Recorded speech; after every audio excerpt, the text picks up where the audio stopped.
Magandang araw po, welcome po sa aking channel, Noob9 TV. Patalasasan po, meron po ba kayong mga properties na napapabayaan or non-performing assets? Plan nyo ibenta, pero wala kayong oras sa pagbenta nito.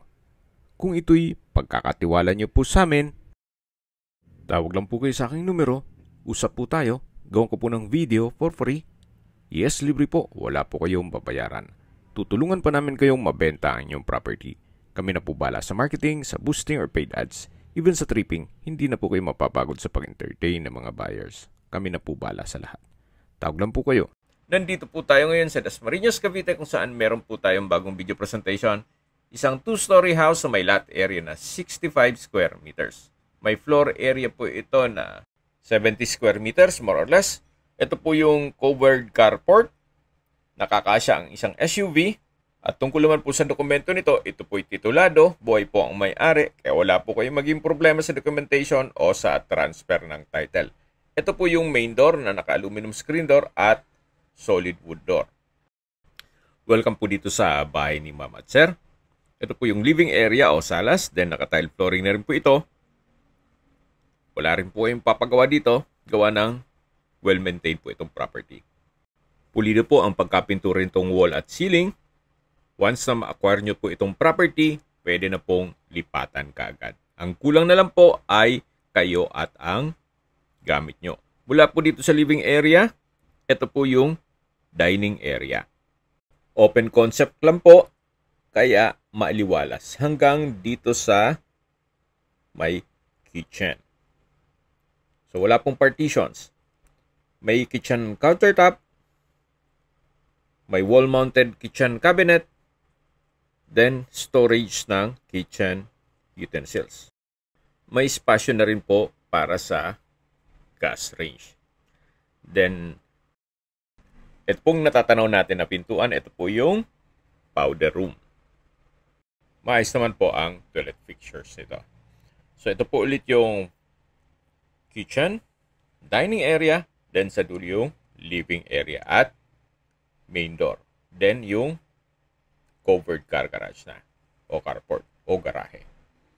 So ito po yung hagdan, naka-concrete and tiled staircase, then tubular handrail, then metal railing. Nandito na po tayo sa second floor. Check po muna natin itong first bedroom. Napakalaki po ng spasyo nito. May bed frame and mattress. Hindi ko lang alam kung kasama po yan. Wala pong nabanggit. Then may study table, may aircon.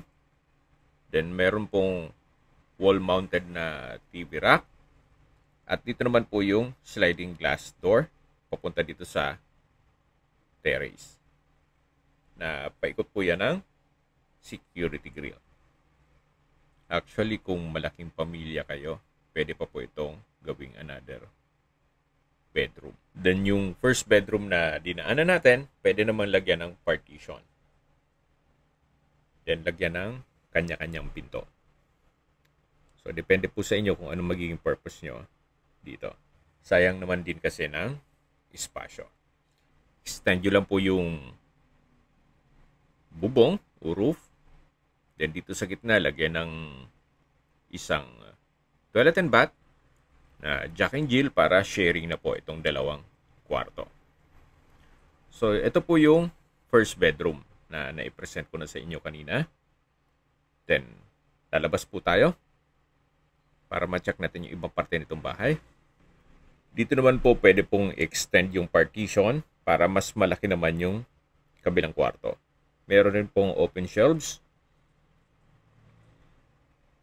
Actually, kung gawing maliit na kwarto, pwede naman po ito. Especially kung bata lang naman ang matutulog dito.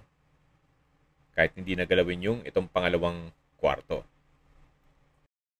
Then, meron pong access door dito na itong side na to ay may opening sa taas na nag-serves as natural ventilation para hindi nga naman mainit mula dito sa dulo na kwarto. So, ito naman po yung second bedroom. Sa spasyo naman, sakto lang siya. Hindi naman siya ganun kaliit at hindi naman ganun kalaki.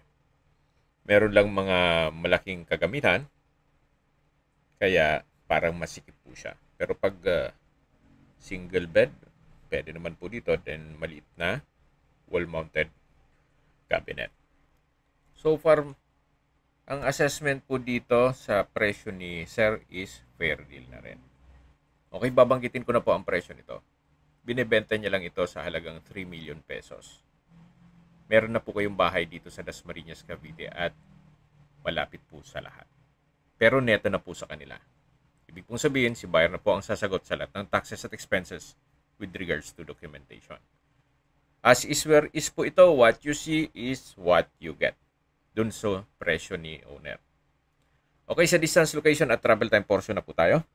Mula po sa bayan ng Dasma, ang distance is 2.6 kilometers at ang travel time is 8 minutes. Mula naman po sa Save More Market, Central Mall, ang distance is 5.7 kilometers at ang travel time is 17 minutes.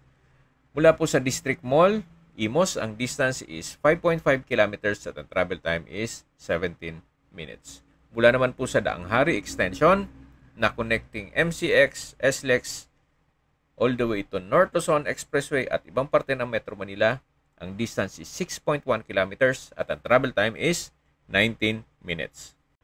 Mula naman po sa De La Salle at Emilio Aguinaldo Dasmariñas Campus at De La Salle Medical Center, ang distance is 5.5 kilometers at ang travel time is 19 minutes. Yan po yung like kong binabanggit sa aking video na dapat nyo i-consider sa paghanap ng property yung meron pong malapit na hospital.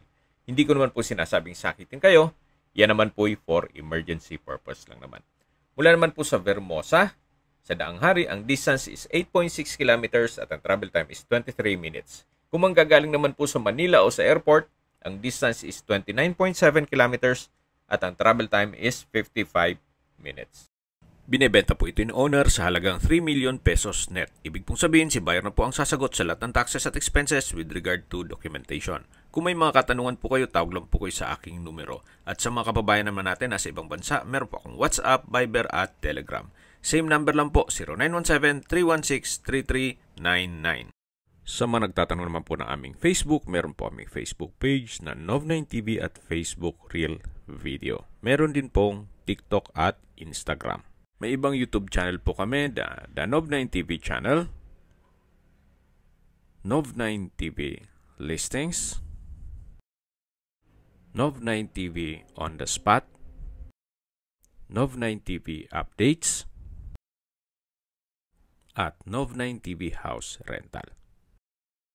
Sana po naibigyan nyo ang video presentation. Paki-like and subscribe na lang po sa aking channel para ma-update din po kayo sa aking future listings.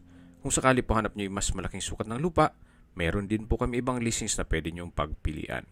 Huwag po kayong mag-atubiling tumawag sa amin. Then, let us know your budget para malaman namin kung anong property pwede naming ilog sa inyo. Sa lahat pong viewers, subscriber at nagtiwala po sa amin, salamat po sa suporta. Ingat po kayo lagi at yung pamilya. Maraming salamat po.